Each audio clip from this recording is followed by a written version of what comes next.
Hello friends, in today's video we will learn how to create this amazing motion blur effect using the mixer brush tool in Photoshop. So let's jump into the video. Start by making a copy of the layer by pressing Ctrl or Command J. From the toolbar select the mixer brush tool. Make sure that it is soft round brush and change its mode to custom.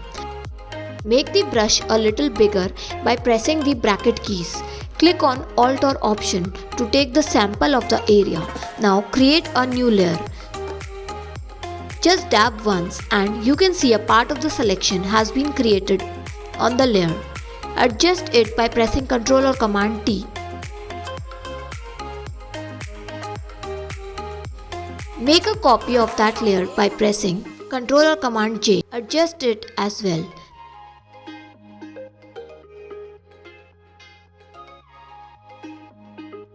Now go to the adjustment layer and choose gradient map. Here choose the colors you want.